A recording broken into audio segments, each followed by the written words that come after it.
దేవుడు ప్రార్థిస్తూ ఉండగా ఈ చర్చ్ గురించి దేవుడు నాతో మాట్లాడింది ఏంటంటే, మీకు ఎవరికైనా గుర్తుందా? నా ద్వారా మాట్లాడింది, జీవజలపు ఓటలు ఈ యొక్క సంఘం మీదుగా ప్రవహిస్తున్నాయని దేవుడు నాతో మాట్లాడి ఉన్నాడు. నాకు బలంగా అది గుర్తుంది. దేవుడు మరలా ప్రభువా ఆహ్వానించి ఉన్నారు, ఏం మాట్లాడాలి అన్నప్పుడు దేవుడు ఈ సమయాన్ని నాకు అనుగ్రహించాడు. దేవుడు కూడా కొన్ని సందర్భాలు నాకు తెలియపరిచి ఉన్నారు. మరి ఎంతో శ్రేష్టమైన సమయంలో మంచి వాతావరణం, అవునా కదా? మంచి వాతావరణం దేవుడు అనుగ్రహించాడు. This is also creation of God. దేవుడు సృష్టించిన సృష్టి ఇది కూడా. మంచి ఒక వర్షంలో మనం దేవుడిని ఆరాధించుకోవటం ఎంతో శ్రేష్టము. వచ్చిన వారు మనం కూడా ఒక పని మీద వచ్చామంటే ఆ పనిని ముగించుకొని వెళ్ళాలి. మనం స్కూల్కి వెళ్తున్నామంటే, కాలేజ్కి వెళ్తున్నామంటే ఎందుకు వెళ్తాం? చదువుకోవడానికి వెళ్తాం. పనికి వెళ్తున్నామంటే పని చేసి రూపాయి సంపాదించుకోవడానికి వెళ్తాం. అట్లాగే ఇక్కడ సన్నిధికి ఎందుకు వస్తున్నామంటే ఆయన మాటలు వినడానికి వస్తున్నాం. విని గ్రహించి అనుసరించి మనం తిరిగి వెళ్ళాలి. వచ్చామా, విన్నామా, వెళ్ళిపోయామా అన్నది కాకుండా దయచేసి వచ్చిన వాళ్ళందరూ కూడా శ్రద్ధగా కొన్ని మాటలు వివరించుకుందాం. ఎందుకంటే గురి యొద్దకి మనము పరిగెత్తాలి. గురి యొద్దకి కాకుండా అటు ఇటు మైండ్ డివియేట్ అయ్యిందా ఈ వాక్యం వినేటప్పుడు సాతాన్ గాడు గ్రాప్ చేసేసుకుంటాడు మన మైండ్ని. ఇట్లాగే ఒక యవనస్తుడు అట నడుచుకుంటూ వెళ్తుంటే, ఇంటికి వెళ్తున్నాడంట. వెళ్తుంటే ఆ మార్గంలో ఆయనకి వెళ్ళే మార్గంలో మధ్యలో ఒక అడవి ఎదురవుతుంది. అయితే వెళ్తూ వెళ్తూ ఉండగా ఆయనకి సడన్గా ఒక చెట్టు మీద ఒక తేనె పట్టు కనిపించిందండి. అయితే ఈయన యాక్చువల్గా ఇంటికి వెళ్ళిపోవాలి డైరెక్ట్గా. తేనె కనిపించింది కదా, తేనె కొంచెం తీసుకొని ఇంటికి తీసుకెళ్దాం, ఇంట్లో వాళ్ళు తింటారని చెప్పేసి చెట్టు మీద, ఆ చెట్టు ఎలా ఉందంటే ఒక సరస్సు పక్కన చెట్టు, ఆ సరస్సు మీదకి చెట్టు వంగి ఉందండి. సరే ఆ చెట్టు ఎక్కుదామని ఎక్కబోతున్నాడు. ఈలోపు ఒక బాటసారి ఒక పెద్ద ఆయన వచ్చి, అయ్యా ఈ ఏరియా అంత మంచిది కాదు, క్రూర మృగాలు, సింహాలు అనేకమైన ఉంటాయి. సో ఎక్కువ సమయం నువ్వు ఇక్కడ ఉన్నట్లయితే నీకే ప్రమాదము, దయచేసి త్వరగా వెళ్ళిపో అని ఇలా మీ పాస్టర్ గారు లాంటి వాళ్ళే చెప్పారంట. మనం ఏం చేస్తాం? వినం కదా. తేనె అక్కడ కనపడుతుంది. ఈయన వెళ్ళాల్సిన గురి ఏంటి? ఇంటికి వెళ్ళాలి. తేనె కనపడుతుంది, రమ్యంగా ఉంది. సో ఎక్కాడు. ఎక్కిన తర్వాత కొంచెం తీసుకున్నాడు, తిన్నాడు. తింటూ ఉండగా ఆ ఒక తేనెని కొంచెం స్టోర్ చేసుకున్నాడు ఒక దాంట్లో. దిగేద్దాం అన్న మూమెంట్లో ఒక పులి వచ్చిందంట. ఎందుకు వస్తుంది? అక్కడ సరస్సు ఉంది కాబట్టి నీళ్ళు తాగడానికి వస్తుంది.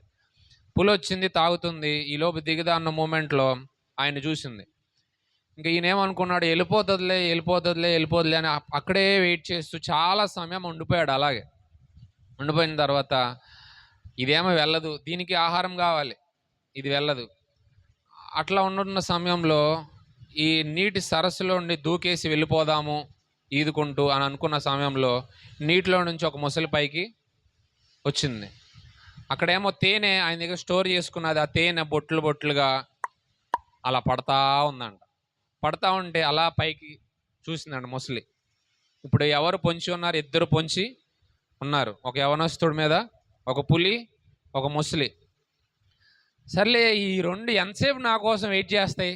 మహా అయితే ఒక అరగంట, ఒక గంట అని అనుకున్నాడేమో. పైనే సెటప్ వేసుకుందాం. సెట్ వేస్తారు కదా తాగడానికి, సెట్లు వేస్తారు చూడండి, రౌండ్ సెట్లు. ఇక్కడ పైన సెట్ వేసుకుందాం అని చెప్పేసి ఆ కొమ్మలు అవన్నీ విరుచుకుంటూ ఇక్కడే ఒక కొంచెం పడుకోవడానికి, కూర్చోడానికి సెట్ చేసుకుందాం అని చెప్పేసి అవన్నీ విరుస్తూ ఉంటే అక్కడ ఒక పాము రెడీగా ఉందంట, గుడ్లు పెట్టి. సో పైన పాము, కింద మొసలి, చెట్టు దిగితే గట్టు మీద పులి. ఇంకా వెళ్ళడానికి వీలు లేదు, దిగడానికి వీలు లేదు. ఆయన ఆ ముసలాయన చెప్పిన మాట వినుంటే గమ్యానికి చేరేవాడు. మనం కూడా సో ఆ దిగినా దిగకపోయినా పాము వచ్చి కరిచేసింది, చచ్చిపోయాడు, కింద పడ్డాడు. ముసలి తిన్నంత తిన్నింది వదిలేసింది, పులి రిమైనింగ్ కూడా తినేసింది. ఆ పెద్ద ఆయన చెప్పినప్పుడు వింటే గురి వద్దకు మనం స్ట్రైట్గా ఇంటికి వెళ్ళిపోతే పని అయిపోయేది, క్షేమంగా ఉండేవాడు. మనం కూడా గురి వద్దకు వచ్చాము. ఈ గురి ఏంటి అని అంటే ఆయన మాటలు వినడానికి, ప్రార్థించడానికి, ఆయన సన్నిధిలో ఉండడానికి. ఆయన మాటలు విని వెళితే క్షేమంగా ఉంటాం. వినకుండా వెళ్ళామా తప్పకుండా మార్గ మధ్యలో తేనె వంటి ఆ తేనె మధురంగా కనిపిస్తుంది, కానీ ఆ తేనె వెనకాల కందిరీగలు ఉంటాయి, తర్వాత సింహం ఉంటుంది, పులి ఉండొచ్చు, ఏదైనా ఉండొచ్చు. సో మనం దేవుని మందిరానికి వచ్చాం కాబట్టి జాగ్రత్తగా విందాం. అవన్నీ కూడా లోకంలో ఉన్న వాళ్ళందరూ ఈ సమయంలో అనేకమైన చేస్తూ ఉండుంటారు. మనం మాత్రం కొద్ది మందమైన మనమైన శ్రేష్టమైన సమయంలో మనం ఉన్నాం. ప్రసంగి రాస్తాడు కదా, ఈ లోకంలో ఉన్న సమస్తము కూడా వ్యర్థం. ప్రసంగి గ్రంథంలో 12 అధ్యాయాలు ఉంటాయి. 12 అధ్యాయాలు కూడా వ్యర్థము వ్యర్థము వ్యర్థము. ప్రసంగి ఎవరు? ప్రసంగి ఎవరు? ప్రసంగి ఎవరనంటే, రైల్వే స్టేషన్లో కూలి పని చేసేవాడిని ఏమంటారు? కూలి అంటారు. చెక్క పని చేసేవాడిని వడ్రంగి అంటారు. ప్రసంగించేవాడిని ప్రసంగి అంటారు. ఆయన ఒక బోధకుడు అనమాట. దావీదు ఒక సెన్హెడ్రెడ్ సభలో ఆయన ఒక బోధించేవాడు, చెప్పేవాడు, వివరించేవాడు. ఒక స్పీకర్స్ ఉంటారు. ఒక రాజకీయవేత్త ప్రకటించాలంటే ఆయనకి వెనకాల ఒక రైటర్ ఉంటాడు. అట్లాగే ఈయన ఒక బోధించేవాడు అనమాట, ప్రసంగించేవాడు. ఆయన లోకమంతటిని పరిశీలించి పరిశోధించి తెలుసుకున్నది ఏంటంటే, అంతయు కూడా వ్యర్థమే వ్యర్థమే వ్యర్థమే అని తెలుసుకునే 12 అధ్యాయాలు రాశాడు. అయితే శ్రేష్టమైనది ఏంటి అంటే, దేవుని యందు భయభక్తులు కలిగి ఆయన ఒక మందిరంలో నివసించుట ఎంతో మేలు అని చెప్పేసి వివరిస్తాడు. ఎండ్ ఆఫ్ ది ఆ యొక్క బుక్లో మనకు చెప్పేది ఏంటంటే, దేవుని యందు భయభక్తులు కలిగి ఉండుట. హల్లెలూయా, హల్లెలూయా. మరి ఈ శ్రేష్టమైన సమయంలో మనం ఒకరి గురించి, ఒక స్త్రీ గురించి, ఒక ముగ్గురు యవనస్తుల గురించి మనం ఈరోజు నేర్చుకుందాం. దావీదు, అందరికీ మీకు తెలిసిన స్టోరీ దావీదు గురించి. దావీదు అన్నదమ్ములు ఎంతమంది? 7. ఒకసారి వివరించుకొని చదువుకుందాము.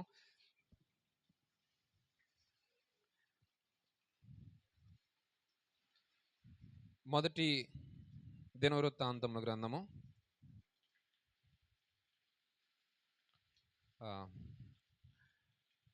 2వ అధ్యాయము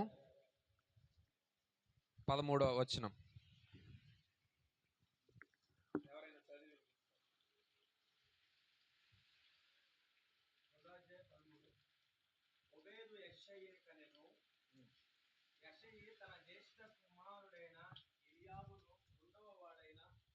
దయచేసి చదువుతున్నప్పుడు లెక్క పెట్టండి. చదవండి. 3వ వాడైన, ఓకే, 4వ వాడైన నెతనేలును, 5వ వాడైన రత్తయిని, 6వ వాడైన ఓజేమును, 7వ వాడైన దావీదును కండ్లు. ఓకే, హల్లెలూయా, హల్లెలూయా. సో ఇక్కడ యెషయి, దావీదు ఒక తండ్రి పేరేంటి? యెషయి, అందరికీ తెలిసిందే. ఆయనకి ఒక 7 సంతానం అని చెప్పేసి ఇక్కడ వివరించి ఉన్నారు. అయితే మొత్తం వీళ్ళు 8 మంది, 2 స్త్రీలు. ఆ 7వ అతను ఎక్కడున్నాడు? ఇక్కడ మొత్తం మనకి వివరించింది ఎంతమంది? 7. అయితే ఎలీహు అని ఒక అతను ఉన్నాడు. అదే మొదటి దినవృత్తాంతం గ్రంథము 28వ అధ్యాయము 18వ వచనంలో ఇంకొక సహోదరుడు మనకు కనిపిస్తాడు. ఎందుకనంటే మనము వాక్యంలో లేనిదే ఏది వివరించకూడదు, ఒక పొల్లైనను తీయకూడదు, మనం యాడ్ చేయకూడదు. 28వ అధ్యాయము 18వ వచనము. లేదండి, ఒక్కసారి. ఎలీహు మొదటి దినవృత్తాంతముల గ్రంథము 28, సారీ, ఒక్క నిమిషం, సారీ అండి, 27:18.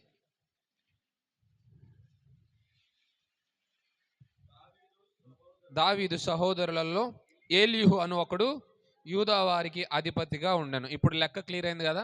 ఇప్పుడు యెషయికి ఎంతమంది కుమారులు? 8 మంది. స్త్రీలు కుమార్తెలు 2. స్త్రీలు ఎవరు? అది మరలా వచ్చేయండి, మొదటి దినవృత్తాంతంలో 2వ అధ్యాయం 13వ వచనానికి రండి. కింద స్త్రీల గురించి వివరిస్తాడు.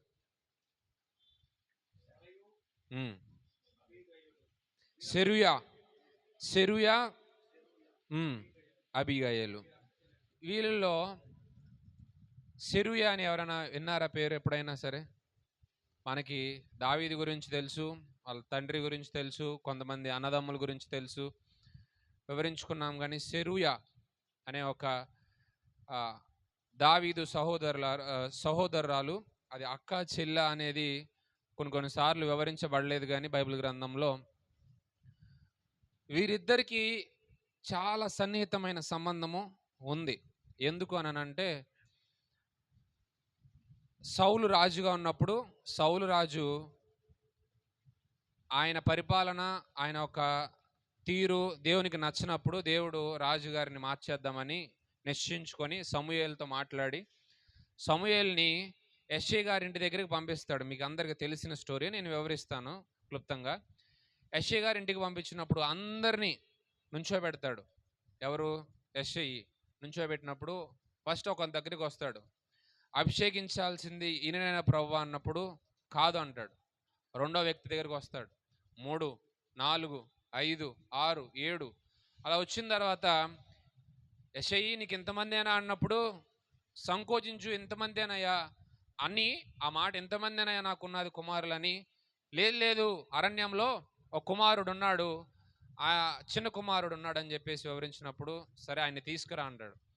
తీసుకురన్న తర్వాత ఒక తీసుకురా అనగానే ఆనందంగా పరిగెత్తుకుంటూ వెళ్ళింది ఎవరనుకున్నారు? సెరుయా. ఆమె ఎంత ఇష్టం అంటే, ఎందుకనంటే సెరుయాని ఒకసారి చంపడానికి సింహం వచ్చినప్పుడు, ఇది బైబిల్ గ్రంథంలో లేకపోయినా చరిత్రకారులు వివరిస్తూ ఉంటారు. సెరుయాని ఒకసారి సింహం అటాక్ చేస్తా వచ్చినప్పుడే ఈ యొక్క దావీదు దాన్ని ఎదిరించి చంపుతాడనమాట. అలా వీళ్ళిద్దరికి కనెక్షన్ ఎక్కువ పెరుగుతూ ఉంటుంది. సమూయేలు ఎప్పుడైతే ఆ కుమారుని తీసుకురా అంటాడో పరిగెత్తుకుంటూ వెళ్ళిపోయి సమూయేలుకి కబురు పంపిస్తుంది. ఈలోపు యెష్షయి ఏమంటాడు అనుకున్నా, సరే ఈలోపు వచ్చే లోపల కూర్చుందాము భోంచేద్దామని. లేదు లేదు, ఆ అభిషేక్తుడు వచ్చేంత వరకు అందరూ నుంచోనే ఉండాలి, నేను నుంచోనే ఉండాలి, మీరు నుంచోనే ఉండాలి అని వివరించినప్పుడు వస్తాడు, అభిషేకిస్తాడు, వెళ్ళిపోతాడు. దాని తర్వాత వీళ్ళిద్దరికి ఎంతో ఎంతో సంబంధం పెరుగుతూ వెళ్తుంది. సెరూయాకి దావీదుకి. దావీదు అక్క అనుకుందాం, దావీదు గారి అక్క సెరూయా. హల్లెలూయా. దయచేసి జాగ్రత్తగా జ్ఞాపకం చేసుకోండి, స్త్రీలు ఎలా ఉండాలి. సెరూయా దావీదు ఒక జీవితంలో, ఇశ్రాయేలు రాజ్యంలో సెరూయా అనే ఒక స్త్రీ ఎంత పాత్ర పోషించింది అనేది మనం ఈరోజు వివరించుకుందాం. వినడానికి సిద్ధంగా ఉన్నారా? సిద్ధంగా ఉన్న వాళ్ళందరూ దేవుని నామాన్ని మహిమపడదాం. హల్లెలూయా, హల్లెలూయా. అయితే మనకి ఎప్పుడైనా సరే ఒక పిల్లలు ఒక మంచి పని చేశారనంటే వాళ్ళ తల్లినో వాళ్ళ తండ్రినో పలానా వాళ్ళ పిల్లోడండి, పలానా వాళ్ళ అబ్బాయి అండి, పలానా వాళ్ళ కూతురండి అని చెప్పేసి చెప్తా ఉంటాం. అయితే ఈ యొక్క భారతదేశంలో కూడా ఛత్రపతి శివాజీ స్టోరీ ఎప్పుడన్నా విన్నారా? అయితే హిందూ సంప్రదాయాల ప్రకారము ఆయన ఒక స్టోరీ ఎంతో అద్భుతమైనది. ఛత్రపతి శివాజీ పేరు తెలుసు కానీ వాళ్ళ తల్లిగారి పేరు ఎవరికైనా తెలుసా? జిజియాబాయ్. చిన్నప్పుడు ఆమె వాళ్ళ 12 సంవత్సరాల్లో ఆమె వివాహం చేసుకొని చిన్న ప్రాయంలోనే ఈ యొక్క ఛత్రపతి శివాజీని కని వాళ్ళ నాన్న చనిపోతాడు. ఆ యొక్క సమయంలో ఈ యొక్క భారతదేశం మొత్తం మొఘల్స్ ఏలుతూ ఉంటారనమాట. ఏలుతూ ఉన్నప్పుడు ఈ యొక్క అణిచివేతకు మేము తట్టుకోలేమని చెప్పేసి ఒక యవనస్తుని తయారు చేస్తుంది, తర్ఫీదు ఇస్తుంది, ఒక సైనికునిలాగా తయారు చేస్తుంది. ఎవరు? ఛత్రపతి శివాజీ. అట్లాగే ఈ సెరూయా దావీదు వాళ్ళ అక్క, ఈ ఇశ్రాయేలీల రాజుకి నా ఒక తమ్ముడు రాజు అవ్వకపోతున్నాడు. ఒక రోజున సమూయేలు గారు అభిషేకించారు. నా తమ్ముడికి కొంతమందిని సైనికుల్ని నేను తయారు చేసి పంపించాలని ముందుగానే నిశ్చయించుకుంటుంది. హల్లెలూయా, హల్లెలూయా. అయితే ఇటువంటి సందర్భాల్లో, అనేకమైన సందర్భాల్లో సౌలు దగ్గరికి వెళ్తాడు. సౌలు ఈయన వెంబడిస్తాడు చంపడానికి. ఇవన్నీ స్టోరీ మీకు తెలిసిందే కదా. అయితే మనం నేర్చుకునేది ఎవరి గురించి అంటే సెరయు మరలా వాళ్ళ కుమారుల గురించి ఈరోజు ధ్యానించుకుందాం. వారి జీవితాల్లో నుంచి మనం ఏం నేర్చుకోవచ్చు, వాళ్ళ జీవితాల్లో నుంచి మనం నేర్చుకోవాల్సిన పాఠం ఏంటి, దేవుడు మనకేమి వివరించాలనుకుంటున్నాడు అనేది జాగ్రత్తగా దయచేసి వినండి. అయితే ఈ సౌలు ఎప్పుడైతే రాజుగా ఉన్నాడో ఆ రాజ్యానికి ఎంట్రీ ఎలా ఇస్తాడు? ఫస్ట్గా ఎంట్రీ ఇచ్చేది ఈ గొలియాతు స్టోరీ. గొలియాతు వాళ్ళందరూ భయపడుతూ ఉంటే వెళ్తాడు, ఒడిసె తీసుకుంటాడు, ఒడిసెతో ఆయన కొడతాడు. ఒడిసెతో కొడితే మనుషులు చచ్చిపోతారండి? చావరు. వడిసె ఎలా కొడతాడంటే, నేను ఒకసారి యవనస్తుల మీటింగ్లో చెప్పాను గొడవరలో. ఆ వడిసెతో కొట్టే షాట్ ఎలా ఉంటుందని అంటే, ఇలా తిరిగి ఇట్లా కొడతాడంట. అంత నైపుణ్యం కలిగిన వ్యక్తి. చూడకుండా టార్గెట్ని, ఒక దెబ్బకి 2 పిట్టలు అంటారు చూసారా, ఒక్క దెబ్బ కొడితే 2 కుండల్ని ఒకేసారి పగలగొట్టే సత్తా, 2-3 కుండలు ఒక షాట్ వేస్తే. అంత తర్ఫీదు. అంటే దేవుడు దావీదుని చిన్ననాటి నుంచి అలా పెంచుకుంటూ వచ్చాడు. ఎందుకు? ఆయన రాజుగా చేయడానికి. హల్లెలూయా, హల్లెలూయా. సో ఆయన ప్రతి ఒక్క మెట్టు ఎక్కుతూ ఉండగా సౌలు ఆయన చంపాలనుకుంటాడు. దాని తర్వాత ఎట్లయినా అన్ని పరిస్థితులన్నీ దేవుడు తారుమారు చేసి ఆయన్ని రాజుగా నియమించబడతాడు. అయితే ఇప్పుడు ఆ రాజుకి ఒక సైనికులు, కొంతమంది నమ్మకస్తులు కావాలి. అయితే సెరూయా కుమారులు ఒక 3 ఉంటారు. వాళ్ళ పేర్లు ఏంటో నేను చదివి వివరిస్తాను. సెరూయు కుమారులు, అదే అక్కడ 16వ వచనంలో ఉంటది. కుమారులు 3, అభిషై, యోవాబు, అసహేలు. హల్లెలూయా. అయితే ఈ సెరూయా ఎటువంటి స్త్రీ? సెరూయా దేశభక్తి కలిగిన స్త్రీ. మొట్టమొదటిగా దేశభక్తి మనలో ఉండాలి. మనలో కూడా ఉండాలా? ఆబ్వియస్లీ ఉండాలి. మనం ప్రార్థన చేస్తున్నాం. ఎందుకు ప్రార్థన చేస్తున్నారు? ఈ యొక్క విజయవాడ ప్రాంతం మాత్రమే కాదు, రాష్ట్రం మాత్రమే కాదు, ఈ యొక్క భారతదేశం మొత్తం కూడా మన ప్రార్థన దేశం గురించి తప్పకుండా ప్రార్థించాలి. ఇశ్రాయేల్ దేశంలో చిన్ననాటి నుంచి స్కూల్కి మీ పిల్లల్ని ఎలా పంపిస్తున్నారో అక్కడికి ఆర్మీకి కూడా అలా పంపిస్తారు. తెలుసా? మసూద్ అనే ఒక ఏజెన్సీ ఉంది వాళ్ళకి, రా ఏజెన్సీ. ఆ యొక్క రా ఏజెన్సీ ఎలా ఆపరేషన్స్ చేస్తారనంటే, అది రీసెంట్గా యూట్యూబ్లో మనం చూస్తే ఆ యొక్క ఏజెన్సీ గురించి మనం చదువుతున్నాం. వాళ్ళ యొక్క ఫెయిల్యూర్ పర్సంటేజ్ 0%. వాళ్ళ యొక్క ఆపరేషన్ చేసుకుంటూ వెళ్ళారనంటే, ఎవరైనా చంపాలి టార్గెట్ పెట్టారనంటే 100% యాక్యురసీతో వాళ్ళని చంపేస్తారు. ఇశ్రాయేలు దేశాన్ని, ఇశ్రాయేల్ ప్రజల్ని అటువంటి జ్ఞానం దేవుడు వారికి ఇచ్చాడు. సో అటువంటి జ్ఞానము ఈ రీసెంట్గా ఎప్పుడు రాలా. అప్పుడు దేశాన్ని ఎప్పుడైతే, ఇశ్రాయేల్ దేశాన్ని నేను ఆశీర్వదించబోతున్నాను ఎప్పుడైతే అప్పుడు మోషేకి వాగ్దానం ఇచ్చాడో, అప్పటి నుంచి కూడా దేవుడు ఇశ్రాయేల్ దేశాన్ని, వారి ప్రజల్ని అటు రీతిగా నడిపించుకుంటూ వచ్చాడు. హల్లెలూయా, హల్లెలూయా. అట్లాగే ఈ సెరూయా ఈ 3 ఎలా పెంచిందంటే, ఒక యోధుల వలె పెంచింది. దేనికి? మామ కోసం. ఏమవుతాడు? మామయ్య అవుతాడు వాళ్ళ 3కి. ఎప్పుడైనా మామయ్య రాజ్యాన్ని లాక్కున్న వాళ్ళని చూసామే కానీ, మామ రాజ్యాన్ని కాపాడడానికి ఎవరన్నా, అసలు ఇప్పుడున్న సందర్భాల్లో అయితే అక్కకి తమ్ముడికే పడని రోజుల్లో ఉన్నాం. ఇంట్లో వాళ్ళకే పడని రోజుల్లో ఉన్నాం. తల్లికి బిడ్డకి, అంతెందుకు భార్యాభర్తలకే తేడాలు వచ్చేస్తున్నాయి. పిల్లలకి తేడాలు వచ్చేస్తున్నాయి. ఈ మధ్య నేను విజయవాడ నుంచి అలా బైక్ మీద వెళ్తుంటే నా పక్క నుంచి తెలిసిన అతను ఒక వెళ్ళాడు అనమాట. ఆయన అప్పుడే కోర్టులో నుంచి బయటకు వస్తున్నాడు. ఏంటయ్యా అని అంటే, నా సొంత అక్క నా స్థలం కావాలని కేసు వేసింది, వాయిదాలకు వెళ్తున్నాను. నాకు అప్పుడు బాధ వేసింది. ప్రభువా, ఒక్కొక్క జీవితాల్లో ఒక్కొక్క బాధ, ఇటువంటి బాధలు కూడా ఉంటాయా? ఆయన ఎంత బాధపడి ఉంటాడో ఒకసారి ఆలోచించుకుంటూ వెళ్ళా. అయ్యా, సొంత రక్తం పట్టుకొని పుట్టిన సొంత అక్కే కదా, ఆ సొంత అక్క కూడా కేసేస్తే ఎంత బాధ ఉంటుంది, ఈయన ఎంత బాధగా వెళ్తున్నాడు అని అంటూ మాట్లాడుకుంటూ వెళ్తే, అప్పులు ఏమైనా ఉన్నాయా అన్న అంటే, ఉన్నాయి తమ్ముడు, ఎందుకు లేవా, మరి అప్పులు కూడా కట్టమని మీ అక్కని అని చెప్పేసి అన్న. ఆస్తిలో భాగం అడుగుతుంది, మరి అప్పుల్లో కూడా భాగము ఉండాలి కదా. ఈ కుటుంబాల్లోనే ప్రేమ తగ్గిపోతూ వస్తుంది. కానీ మనము దేవుని బిడ్డలమైన మనము ఆ యొక్క ప్రేమని కట్టుకుంటూ వెళ్ళాలి, సమాధాన పడుతూ వెళ్ళాలి. గొడవలు అవుతూ ఉంటాయి, కుటుంబం అంటేనే గొడవలు అవుతాయి, విభేదాలు వస్తూ ఉంటాయి. కానీ ఆఖరికి end of the day we should compromise. ఆ యొక్క కాంప్రమైజ్లో కూడా దేవుని ప్రేమ ఉండాలి. హల్లెలూయా, హల్లెలూయా. మరి సొంత తమ్ముడు ఒక రాజు స్థానంలో ఉన్నప్పుడు ఆ రాజుకి ప్రొటెక్షన్గా, అరే ఇశ్రాయేల్ దేశాన్ని మీదకి అనేక మంది యుద్ధానికి వస్తారే, ఆయనకి నమ్మకస్తులుగా కొంతమందిని తయారు చేయాలి, నా బిడ్డల్నే పంపించాలి, నా బిడ్డలు చనిపోయినా పర్లేదు, ఎందుకంటే అభిషక్తుడు నా తమ్ముడు. సమూయేలు గారు దేవుని ద్వారా అభిషేకించబడిన వ్యక్తి నా తమ్ముడు. నా తమ్ముడికి నేను కొంతమందిని యోధులను తయారు చేయాలని నిశ్చయించుకుంది. ఈరోజు మన కుటుంబాల్లో కూడా ఆ ఒక సెరూయా ఎటు రీతిగా నిశ్చయించుకుందో, అది దైవజనులకు కానివ్వండి, మన పిల్లల్ని సేవకి పంపించాలి. అది మరణమైన జీవమైన అది ఏదైనప్పటికీ సేవ చేయాలి, దేవుని పరిచర్య చేయాలి. ఒక సేవకుడికి వెన్నంటే ఉండి పరిచర్య చేస్తూ వెళితే సేవకుడు ఆయన ఆలోచనలు ఇంకా ఎంత ఉన్నాయో, ఆయన ఆలోచించాల్సినవి చేయవలసిన ఏదో ఆలోచిస్తాడు. చిన్న చిన్న పనులు ఏదైతే ఉంటాయో అవి కింద వారికి అప్పచెప్పినప్పుడు ఆ యొక్క పరిచర్య ఎంతో విజయవంతంగా ముందుకెళ్తుంది. అవునా కదా? అవునా కదా? హల్లెలూయా, హల్లెలూయా. మరి దావీదు ఒక్కడే యుద్ధాలు చేశాడా? దావీదు ఒక్కడే యుద్ధాలు చేశాడా? లేదు. అనేకమైన సైన్యం కూడా ఆయన దగ్గర ఉన్నారు.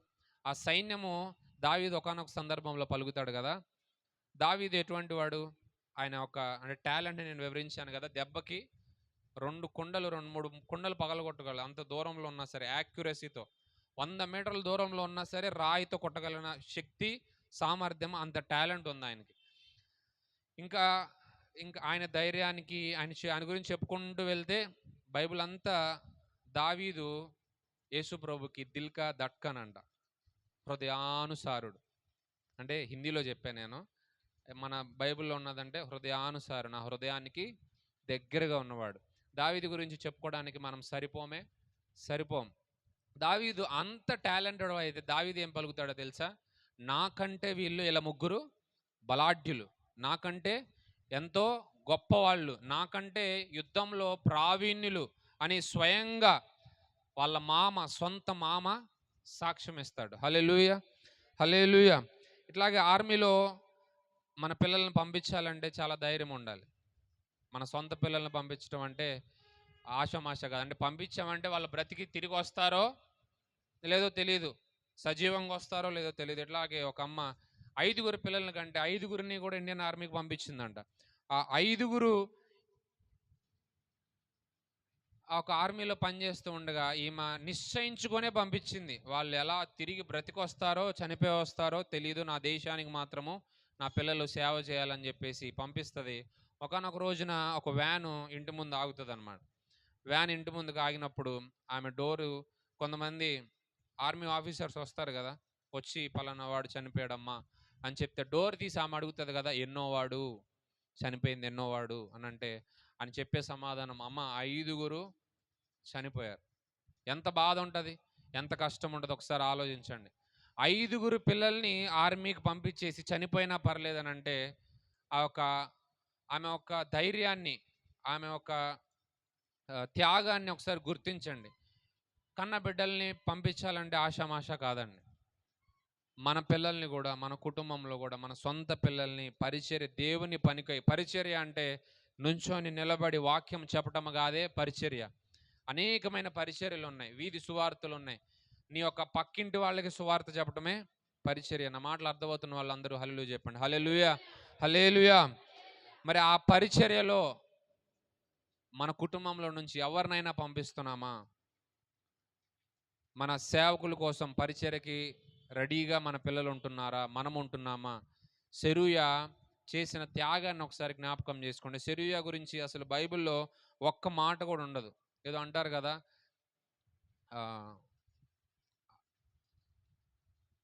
కొడుకు పిల్లలు ఎటువంటి వారో తెలిస్తే తల్లిదండ్రులు ఎటువంటి వాళ్ళో తెలుస్తుంది, తల్లిదండ్రులు ఎటువంటి వారో తెలిస్తే పిల్లలు ఎటువంటి వారో తెలుస్తుంది. అట్లాగే ఈ కొడుకులు ఎలా ఉన్నారో మనము ధ్యానించుకుంటే తల్లి ఎటువంటిదో, తల్లి ఎటువంటి త్యాగం చేస్తుందో మనకు అర్థమవుతుంది. మనం కూడా దావీదుకి ఎటువంటి సహాయాన్ని, ఎటువంటి సైన్యాన్ని సెరూయా అందించిందో వాళ్ళ 3 పిల్లల్ని, మనం కూడా మన కుటుంబాల్లో దేశభక్తి కలిగి సెరూయా వలె మరలా మన కుటుంబంలో మన పిల్లల్ని, యవనస్తుల్ని దేవుని పరిచర్యకి, సేవకులకి చేదోడు వాదోడులాగా తప్పకుండా ఉండాల్సిన పరిస్థితి దావీదు ఒక్కడి వల్లే కాదు. ఒకవేళ ఇన్ కేస్ ఇఫ్ మీరు కాకపోతే, if not you, stones will worship మీ.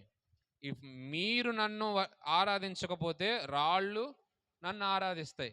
నేను పోయిన వారం నేను మా చర్చ్లో ఆ సర్వీస్కి నేను అటెండ్ అవ్వలేకపోయా. ప్రభువా ఎలా జరుగుతుంది నాయన, మా వాళ్ళు నడిపిస్తారా? అట్లాగే అంతకుముందు కూడా రాజేష్ అన్నే బొడ్డపాడు గ్రామంలోనికి వచ్చారు. కొన్ని పరిస్థితుల వల్ల కంటికి ఇన్ఫెక్షన్ రావడం వల్ల, వెల్డింగ్ వల్ల నేను రాలేకపోయా. వీళ్ళు ఎలా చేస్తారో, నా మనసంతా అక్కడే ఉంది. ఎలా చేస్తారో ఎలా చేస్తారో అనుకుంటే, దేవుని కృపను బట్టి, వాళ్ళకి ఇచ్చిన జ్ఞానాన్ని బట్టి వాళ్ళు సక్రమంగానే నడిపించుకుంటూ వెళ్ళారు. అప్పుడు దేవుడు నాకు తెలియజేసిన మాట రీసెంట్గా పోయిన వారము, నువ్వు కాకపోతే ఇంకొకరు, నువ్వేనా ఏంటి, నువ్వు చేస్తావని ఫీల్ అయిపోతున్నావు. అప్పుడు అనిపించింది ప్రభువా, నా ఒక జ్ఞానం అస్సలు కాదు, నా ఒక తెలివితేటలు అస్సలు కాదు. నువ్వు నడిపించుకోవాలనుకుంటే, చేయించుకోవాలనుకుంటే కుర్చీల చేత పరిచర్య చేస్తాడు, కుర్చీల చేత, సాపల చేత పరిచర్య చేస్తాడు. నా మాట అగ్ని వంటిది అన్నాడు దేవుడు. ఆయనే పలికితే, రాళ్ళు నన్ను ఆరాధిస్తే అంటే కుర్చీలు ఆరాధించవా? ఎవరున్నా లేకపోయినా ఆ దేవుని పరిచర్య నడుస్తూ ఉంటుంది. అయితే ఆ ఒక పరిచారకుడికి, ఆ సేవకుడికి కొంతమంది అండ, కొంతమంది పరిచర్య చేసేవాళ్ళు, ఒక సైన్యము తప్పకుండా కావలసి ఉంది. హల్లెలూయా. దావీదు ఎంత గొప్పవాడైనప్పటికీ, అయితే వాళ్ళ ముగ్గురు ఎటువంటి వాళ్ళు, వాళ్ళు ముగ్గురులో ఎటువంటి టాలెంట్స్ ఉన్నాయి? వాళ్ళ ముగ్గురు పేర్లు ఏంటండి? అభిషై, యోవాబు, ఆసాహేలు. జాగ్రత్తగా గుర్తుపెట్టుకోండి వాళ్ళ ముగ్గురు పేర్లు. మొట్టమొదటిది ఏంటిది? అభిషై. రెండవది యోవాబు. మూడవది ఆసాహేలు. హల్లెలూయా. అయితే అభిషై ఎటువంటి వాడు?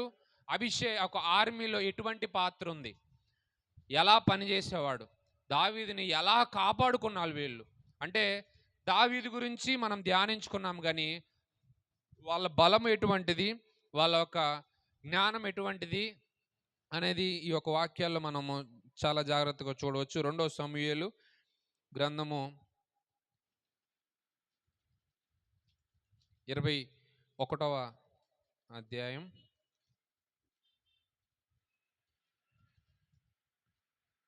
17వ వచనం.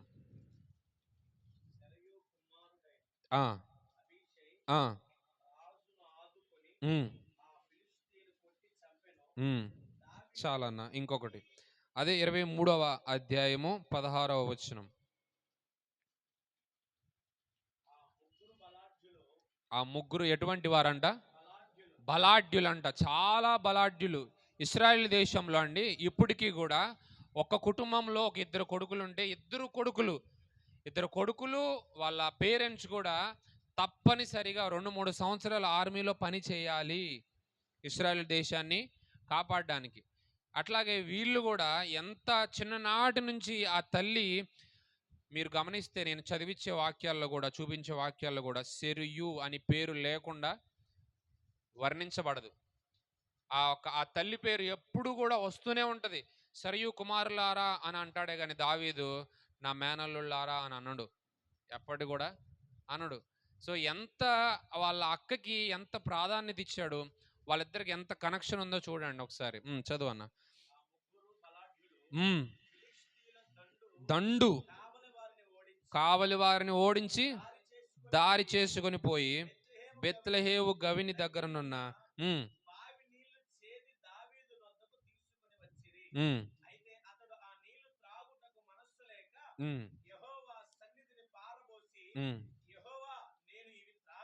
చాలా 18వ వచ్చిన ఒకసారి. కుమార్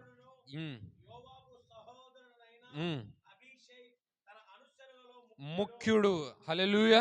అయితే వీళ్ళ ముగ్గురులో ప్రధానుడు ముఖ్యుడు ఎవరంట? అభిషై. Okay, next. తన అనుచరులలో ముఖ్యుడు ఇతడు. ఒక యుద్ధములో 300 మందిని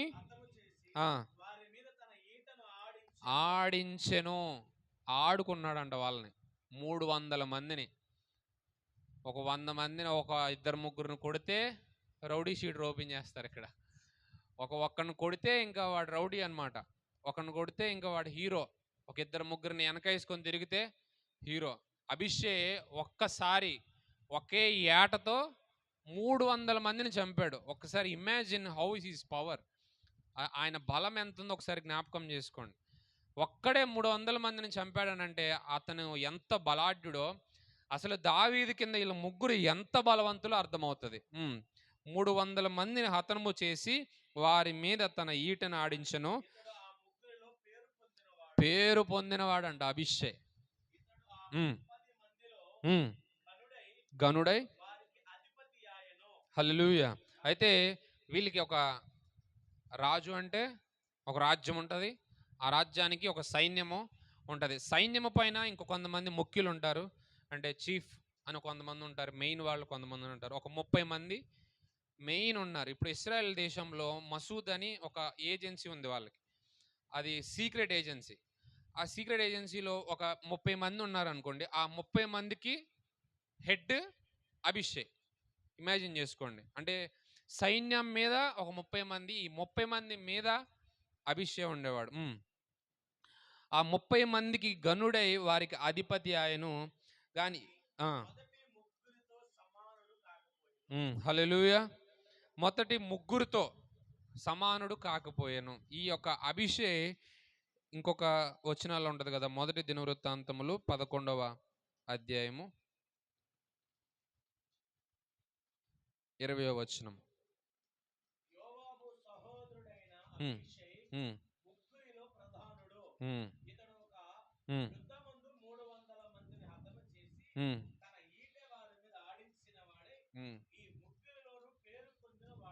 పద్దెనిమిది 12వ వచనం మొదటి దినవృత్తాంతముల గ్రంథం. అంటే మీకు ఎందుకు ఈ వచనాలు చూపిస్తానంటే, నేను ఆల్రెడీ మీకు చెప్పేసే వాళ్ళు ఎంత బలాఢ్యుడో. నేను వాక్యాన్ని చూపించకుండా వివరిస్తే అవి నా మాటలు అవుతాయి. మరలా చెప్తున్నాడు దావీదు, శరయు కుమారుడైన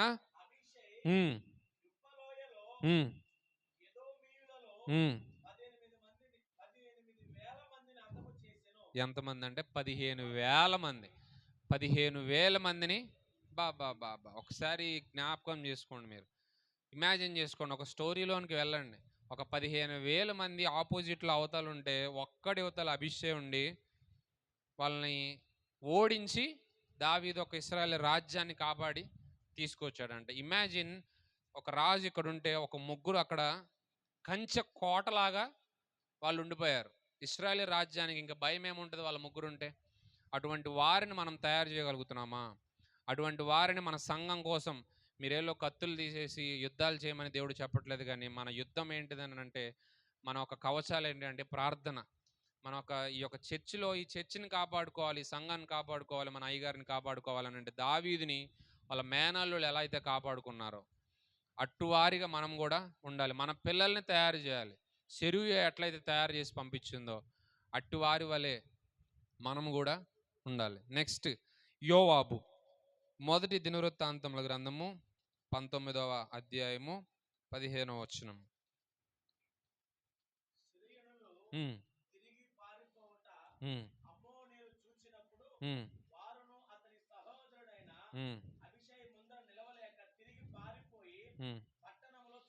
అన్న 19:15 ఓకే అన్న.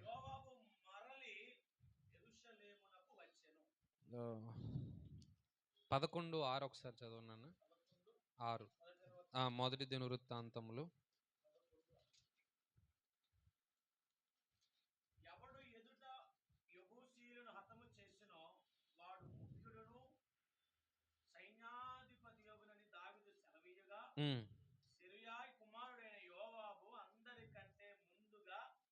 ఎక్కి పొందెను. మరలా ఆయన యొక్క స్పెషాలిటీస్ ఏంటంటే, 2వ సమూయేలు 20వ అధ్యాయము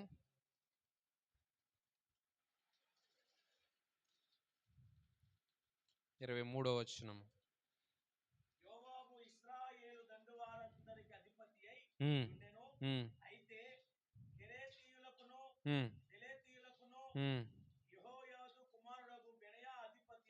యోవాబు ఇశ్రాయేలు దండు వారందరికీ అధిపతి అంట. మొత్తం ఆ ఒక సైన్యానికి అంతటి కూడా ఈయన అధిపతి యోవాబు. మరలా ఇంకొకటి వచనం ఉంటుంది కదా, 2వ సమూయేలు 8వ అధ్యాయము 16వ వచనం. ఒకసారి చదవండి. ఆయన గురించి, ఆయన ఏం చేస్తాడని ఉంటుంది ఆ వచనాల్లో. ఏముంటుంది అని అంటే, ఉండెను. హల్లెలూయా. అయితే ఈ యోవాబు, ఒక చిన్న స్టోరీ మనం వివరించుకుందాం. యోవాబు గురించి ఎప్పుడైనా మీరు వినే ఉంటారు మేబీ. ఎప్పుడు ఏ సందర్భాల్లో విన్నారు ఎవరికైనా తెలుసా? యోవాబు దావీదు ఏమవుతాడు? మామ. ఆ మామకి కొడుకున్నాడు. ఎవరు? Miss miss sorry mister Israel అంటారు. ఇస్రాయేల్ దేశం అంతట్లో కూడా ఆయన అతి సుందరుడంట. లేదు, ఆయన కొడుకు అబ్షాలోం. అబ్షాలోం ఆయన గురించి కూడా ఉంటుంది కదా, ఒక చిన్న వాక్యం చదువుకుందాం.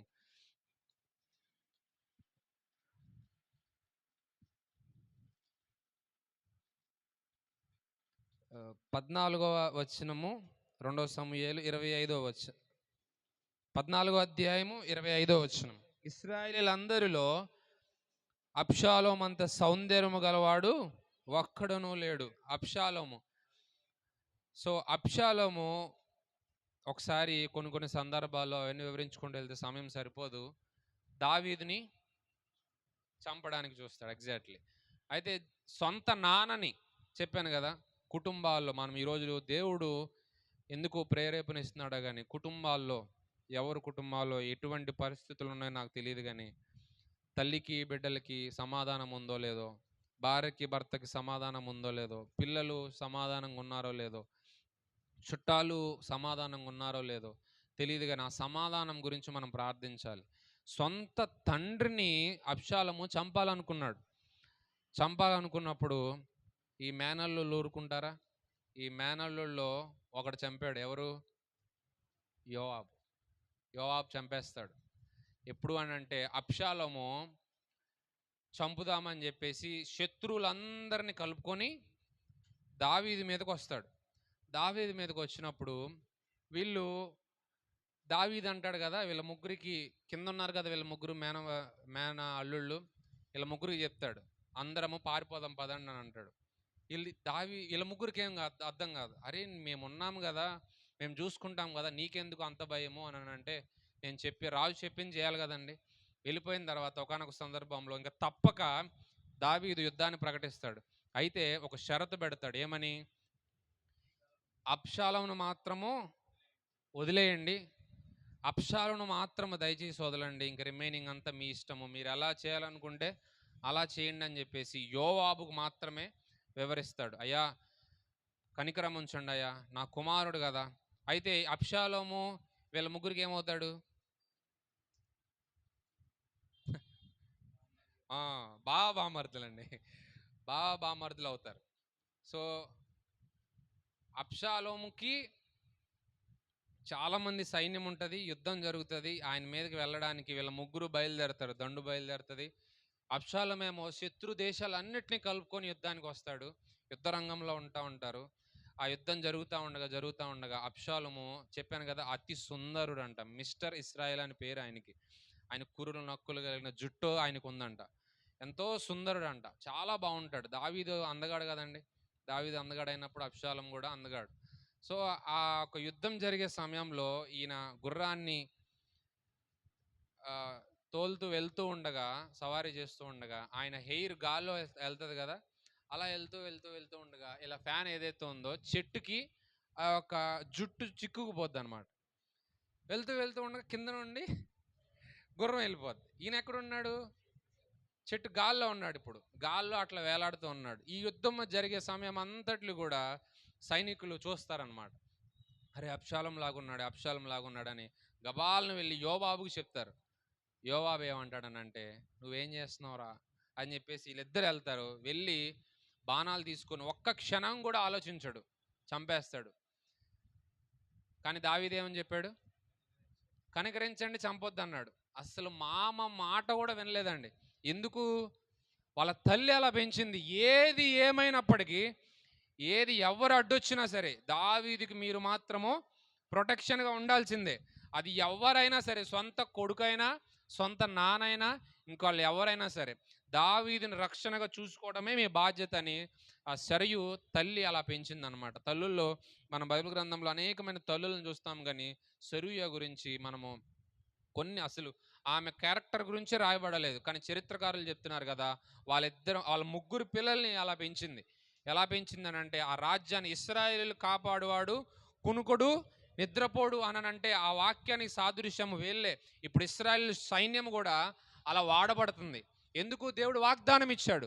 వాళ్ళు ఉన్నది కొంతమంది అయినా చిన్న దేశమైన మన విజయవాడ అంత దేశమైనా సరే ఆ దేశాన్ని ఏమి కూడా చేయలేరండి.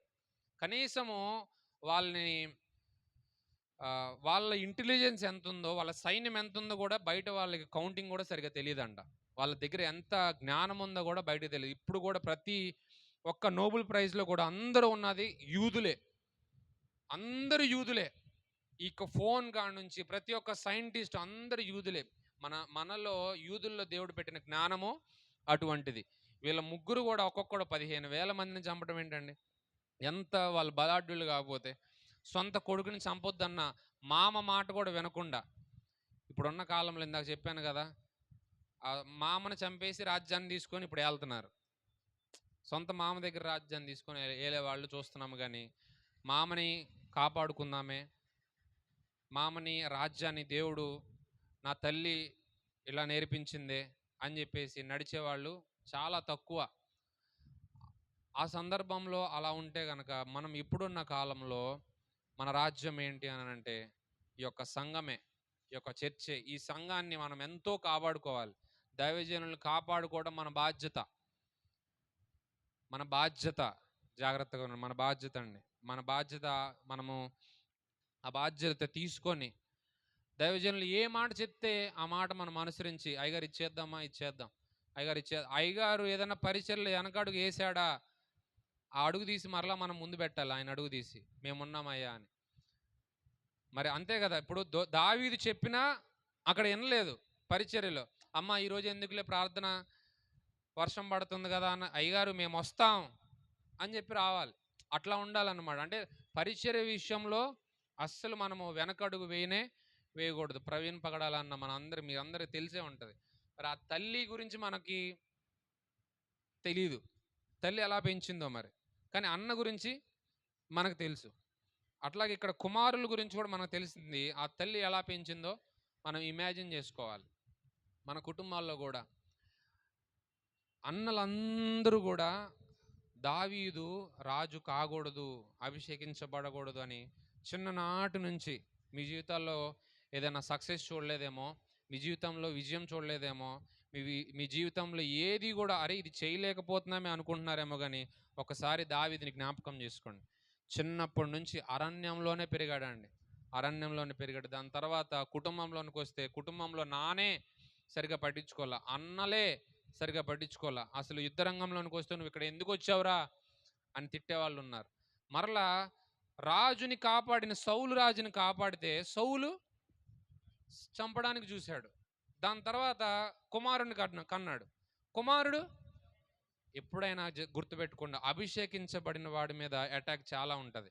ఆ అటాక్ని మీరు కోట కంచిలాగా మనం ఉండాలి అంటే ఈ ముగ్గురు లాంటి వాళ్ళు మనలో అనేక మంది లేవాలి. ఆమెన్, హల్లెలూయా, హల్లెలూయా. ఈ సంఘంలో అటువంటి యవనస్తులు లేపబడుదురుగాక. ఈ సంఘంలో సెరియో వంటి వారు లేపబడుదురుగాక.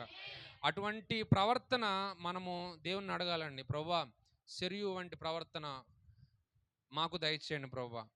ఆ ముగ్గురు కుమారులు ఎలా అయితే పనిచేశారో రాజుకి, మేము కూడా ఈ యొక్క సంఘం గురించి అటువంటి విధంగా మేము పనిచేయాలి ప్రభువా అని మనం ప్రార్థనాపూర్వకంగా ఉండి దేవుణ్ణి అడుగుతూ ఉండాలండి. ఎందుకు అని అంటే స్వయంగా దావీదు ఈ మాటలు పలుకుతాడు, నాకంటే వీళ్ళ ముగ్గురు చాలా బలాఢ్యులు. మనం సేవకులు నిలబడినప్పుడు, అయ్యా ఇదంతా చేసింది నేను కాదయ్యా, వీళ్ళు ఉండబట్టే నా వల్ల అయిందని సేవకుడు చెప్తారు చూడండి. అలాగే దావీదు కూడా కొన్ని సందర్భాల్లో పలుకుతాడు. ఆ వాక్యము నేను ముగిస్తాను, సమయం అయిపోయింది. 2 సమూయేలు గ్రంథము 23వ అధ్యాయము. దావీదు వాళ్ళ గురించి సాక్ష్యం ఇస్తాడు. ఏమని సాక్ష్యం ఇస్తాడో చదువుకొని వివరించుకుందాం. 2 సమూయేలు 3వ అధ్యాయం అండి, 3:39.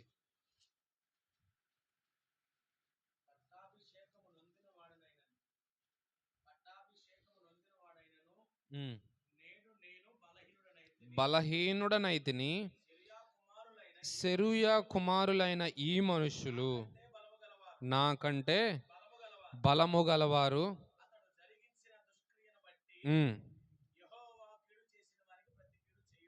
ఆమేన్, హల్లెలూయా. అయితే స్వయంగా దావీదు గారు చెప్తున్నారు కదా, నేను వీళ్ళ ముందు బలహీనుడను. అంటే ఇంక వాళ్ళ ముగ్గురు ఎంత బలవంతులో మీరు జ్ఞాపకం చేసుకోండి.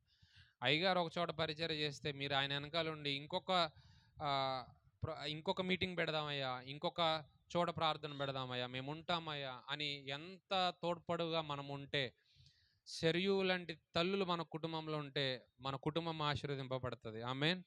మన సంఘం ఆశీర్వదింపబడతది. ఆమేన్. మన రాష్ట్రం కూడా ఆశీర్వదించబడతది. ఆమేన్. అట్టి రీతిగానే మన దేశం కూడా ఆశీర్వదించబడతది. మన దేశం ఆశీర్వదించబడితే ఇవన్నీ జరగాలంటే శెర్యు లాంటి ఒక తల్లి మన కుటుంబంలో ఉండాలి. ఆ కుమారులు ఎలా అయితే ఉన్నారో మన కుటుంబంలో కూడా ఉండాలి. దేవుడి యొక్క మాటలను దీవించి ఆశీర్వదించునుగాక. ఆమేన్. చిన్న ప్రార్థన చేసుకుందామండి. పరిశుద్ధుడా, మహాగణుడా, నీకు వందనాలు, స్తోత్రములు తండ్రి. అయ్యా ఇదిగో దేవా, నన్ను నిలబెట్టుకున్న విధానానికే నీకు వందనాలు తండ్రి. అయ్యా నేను కాదు దేవా, ఘనత నీకు మాత్రమే, మహిమ ఘనత